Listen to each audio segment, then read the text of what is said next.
7-8 মাস আগে যেগুলো বলে গেছিলাম আপনাদের ক্যামেরাতে রেকর্ড হয়ে থাকবে, যে আমি 8 মাস আগে বলেছিলাম যে বঙ্গ বিজেপি যদি 2 অঙ্কের মানে সংখ্যা পেরোতে পারে সিটে, তাহলে যেন অনেক পেরিয়েছে। কত হয়েছে? 12টা, 2 অঙ্ক হয় 10-এ।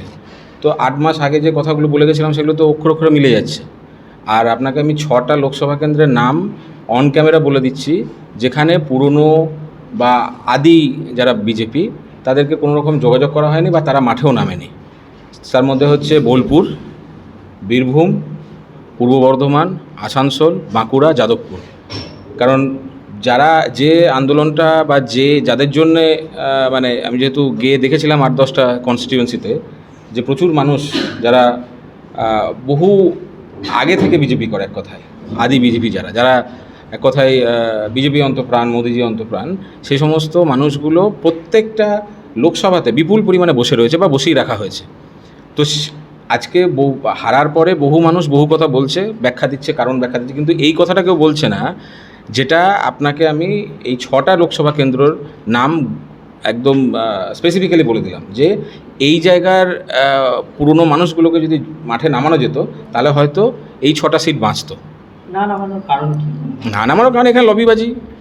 বঙ্গ বিজেপিতে তো কাজের থেকে বেশি লবিবাজি বেশি হয়। এর কাছের লোক, ওর কাছের লোক, একে সঙ্গে নেব না, ওকে সঙ্গে নেব না।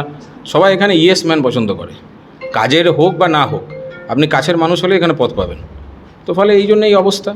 আর অমিত শাহজি তো টার্গেট দিয়েছিল পশ্চিমবঙ্গ থেকে 35টা। তো অমিত শাহজি দেওয়ার টার্গেটটা আমার মনে হয় তৃণমূল বেশি সিরিয়াসলি নিয়ে নিয়েছিল, তাই জন্য ওরা 29 অবধি পৌঁছে গেছে। আর বিজেপি, বঙ্গ বিজেপি সিরিয়াসলি নেয়নি, যেন 12তে আটকে গেছে। এই যে সংগঠন অবস্থা, এবার 12 থেকে 2-এ না চলে আসে আবার ফিরে।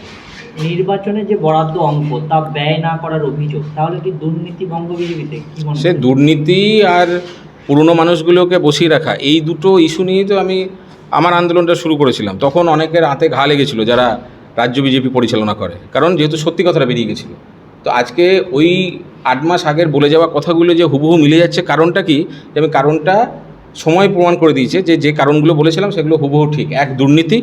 যারা জেলা সভাপতি হিসাবে বিভিন্ন জেলায় কাজ করছেন তারা দুর্নীতিযুক্ত, তারা তৃণমূলের সঙ্গে আঁতাত রয়েছে, এবং একই সঙ্গে তারা যে সমস্ত লোকজনকে পদ দিয়েছেন তারা অযোগ্য। যার কারণে আজকে বাকি লোকসভা ছেড়ে দিন, বোলপুরে রেকর্ড ভোটে হারলো 3.5 লাখ। তো এটা কারণ ওটাই, যে অপদার্থ জেলা সভাপতি এবং তাদের অপদার্থ টিম। আর তারা যে একসঙ্গে কাজ করবো সেই মেন্টালিটি রাখে না। কারণ তারা ওই সল্টলেকে বঙ্গ বিজেপির যেটা হেডকোয়ার্টার, সেখানে একটা ঘুঘুর বাসা আছে, 2-3টে ঘুঘু ওখানে বসে থাকে এসি রুমে সারাদিন সারা বছর। তো ওই ঘুঘুগুলোকে সন্তুষ্ট করে তারা পদ পেয়েছে। ও নাম আপনাদের ক্যামেরায় রেকর্ড আছে, ঝালিয়ে দেখে নিন, নাম ধরে ধরে বলেছিলাম। তো এই রেকর্ড ওই 2-3 জনই আছে, ঘুরে ফিরে দেখবেন। কদিন আগে আমি ওই ফেসবুকে দিয়েছিলাম যে সংগঠন তলানিতে যাওয়ার কারণ কি, ওখানে যে নামগুলো আসছে ওইগুলোই। অমিতাভ চক্রবর্তী, সুকান্ত মজুমদার, তারা কি? আপনি জানেন তো ভালো কারা পরিচালনা করে, তারা কি পদ ধরে আছে। আর বঙ্গ বিজেপি 2-3 জনই পরিচালনা করে সাংগঠনিকভাবে, তো তারাই দায়ী এটার জন্য। এই হারের পর কেন্দ্রীয় নেতাদের সাথে আপনার কথা হয়েছে? হ্যাঁ, একটা জিনিস ভালো হয়েছে যে মানে রেজাল্ট বেরোবার 2 দিনের মধ্যে কেন্দ্রীয় মানে বিজেপি হেডকোয়ার্টার থেকে ফোনটা পেয়েছি। পদে ফিরছেন? তা জানি না, সেটা তো উচ্চ নেতৃত্ব ঠিক করবে। একটা কথা উঠে আসছে, তৃণমূলে ঝুঁকছে অনুপম হাজরা। কারণ কি কুমিরের বাচ্চা আপনারা কবার দেখাবেন? সেই 2019 থেকে শুনছি অনুপম হাজরা তৃণমূলে ঢুকছে। যখন থেকে ওই অনুব্রত মণ্ডলের মা মারা যাওয়ার পর ওনার বাড়িতে যখন থেকে গেছিলাম, প্রতি বছরই শুনি অনুপম হাজরা তৃণমূলে ঢুকছে। তো এইটা শুনে শুনে এখন ভালো লাগবে, এখন এগুলোর কোনো উত্তর দেবো না।